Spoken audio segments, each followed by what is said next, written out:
everybody. Thank you so much for tuning in and visiting us on Peace and Hotness. Today, I'm Jenny Boyle and I'm here with Sara Gebriel. We are going to be deconstructing a little bit of the conversation around canned beans.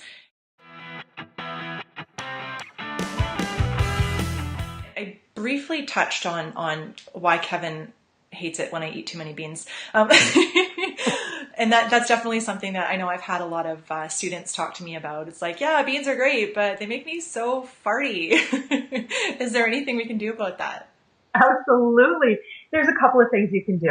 Okay, so there's actual starches, these carbohydrates that will be hard to digest and make us farty. So when you cook the beans, it actually helps to break down those starches.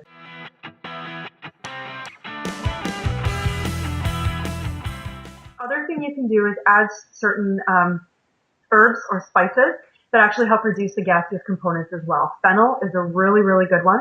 Get a tea bag, like a teaspoon of fennel seeds in it, and then, tie it up just like you would tea if you're brewing tea. Throw it in your cooking pot. Oh. That way, as your beans are cooking, the compounds of fennel kind of come out and help to reduce the gaseous components. And the other thing is to actually cook beans properly, which I think you're going to talk about, and let everyone know how to do that. And it should help to really reduce the gassiness of it.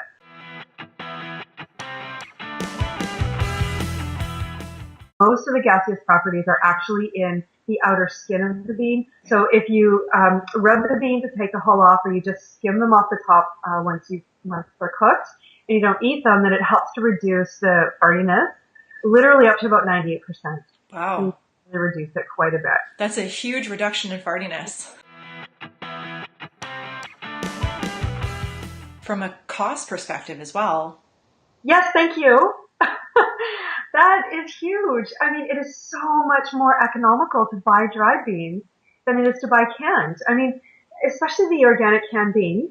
I can spend maybe $3.50 for a can of organic canned beans, and I can get a whole 5 pounds or even 10 pounds of some types of beans that'll yield cooked maybe double that amount and will last me, a month versus one meal.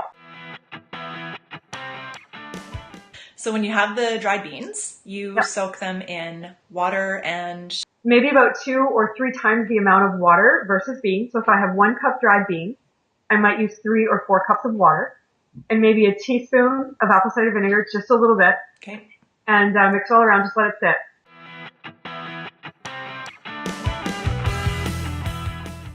Once the beans are finished soaking, rinse them off. You definitely want to rinse and get rid of the soap water. Okay. And then you'll cook them with fresh water, with new water. So you cook them up according to their cooking time for that bean. Once they're finished cooking, I'll rinse them off, put them on a cookie sheet, let them air dry, and then put them in the freezer, just like I would if I was going to be freezing blueberries. And so they're in the freezer, they're kind of pre-frozen. And then I'll take them and put them into individual, either 1 cup or 2 cup serving sizes.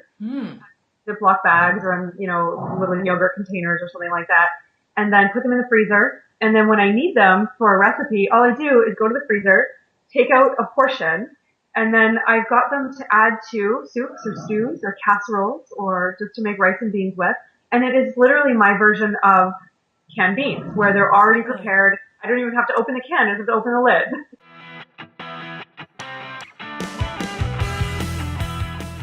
Thank you so much, Sara. This was so much fun. This was awesome. And readers, I hope you guys feel a little bit more supported in, again, your reasoning as to why home-cooked beans are better than canned beans. And anything else, Sara, you'd like to say? That's it. Enjoy your beans. All right. Thank you so much. Thanks for tuning into Peace and Hotness, everyone. And we'll talk to you soon.